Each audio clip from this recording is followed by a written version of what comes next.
जय श्री हरि दोस्तों, आज हम सुनेंगे पापांकुशा एकादशी व्रत कथा और इसका महत्व।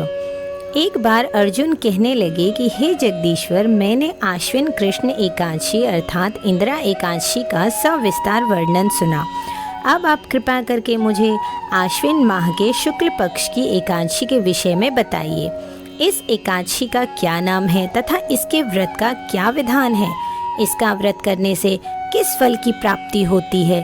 कृपया यह सब विस्तार पूर्वक मुझे बताइए। भगवान श्री कृष्ण ने कहा, हे कुंती नंदन, आश्विन माह के शुक्ल पक्ष की एकादशी का नाम पापांकुशा एकादशी है। इसका व्रत करने से सभी पाप नष्ट हो जाते हैं तथा व्रत करने वाला अक्षय पुण्य का भागी होता है। इस एकादशी के दिन इच्छित फल की प्राप्ति के लिए भगवान विष्णु का पूजन करना चाहिए।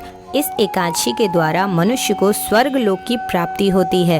हे अर्जुन, जो मनुष्य कठिन तपस्याओं के द्वारा फल की प्राप्ति करते हैं, वह इस एकादशी के दिन क्षीर सागर में शेष नाग पर शयन करने वाले भगवान विष्णु को नमस्कार कर देने से मिल जाता है और मनुष्य को यम के दुख नहीं भोगने पड़ते हैं।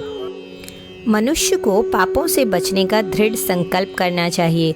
भगवान विष्णु का ध्यान स्मरण किसी भी रूप में सुखदायक और पाप नाशक है, परंतु पापांकुशा एकादशी के दिन प्रभु का स्मरण कीर्तन सभी कलेशों व पापों का शमन कर देता है। पापांकुशा एकादशी व्रत कथा। प्राचीन समय में विंध्य पर्वत पर क्रोधन नामक एक बहेलिया रहता था। वह बड़ा क्रूर था। उसका सारा जीवन हिंसा, लूटपाट, मद्यपान और गलत संगति पाप कर्मों में बीता। जब उसका अंतिम समय आया तब यमराज के दूत बहेलिये को लेने आए और यमदूत ने बहेलिये से कहा कि कल तुम्हारे जीवन का अंतिम दिन है, हम तुम्हें कल लेने आएंगे। यह बात सुनकर बहेलिया बहुत भयभीत हो गया और महर्षि अंगिरा के आश्रम में पहुंचा और महर्षि अंगिरा के चरणों में गिरकर प्रार्थना करने लगा। हे ऋषिवर, मैंने जीवन भर पाप कर्म ही किए हैं। कृपा कर मुझे कोई ऐसा उपाय बताइए जिससे मेरे सारे पाप मिट जाएं और मोक्ष की प्राप्ति हो जाए। उसके निवेदन पर महर्षि अंगिरा ने उसे आश्विन शुक्ल की पापांकुशा एकादशी का विधि पूर्वक व्रत करने को कहा। महर्षि अंगिरा के कहे अनुसार उस बहेलिये ने यह व्रत किया और किए गए सारे पापों से छुटकारा पा लिया और इस व्रत पूजन के बल से भगवान की कृपा से वह विष्णु लोक को गया। जब यमराज के दूत ने इस चमत्कार को देखा तो वह बहेलिया को बिना लिए ही यमलोक वापस लौट गए।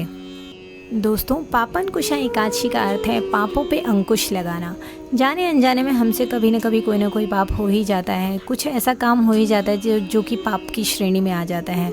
तो उसमें पापांकुशा एकादशी को एक ऐसा व्रत बताया गया है कि जो भी हमसे पाप हुआ है जाने अनजाने में, उन सभी पापों से हमें मुक्ति मिल जाती है। लेकिन आजकल ऐसा चल रहा है समय कि हर किसी के लिए संभव नहीं है कि वो व्रत करे, क्योंकि जो एकादशी का व्रत होता है वो दिन और रात दोनों का ही होता है। समय के अकॉर्डिंग, तिथि के अकॉर्डिंग वो पारण किया जाता है।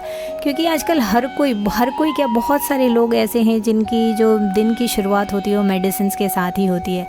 तो हम क्या कर सकते हैं जो कि हमें बिना व्रत किए एकादशी व्रत का पूर्ण फल मिल सके?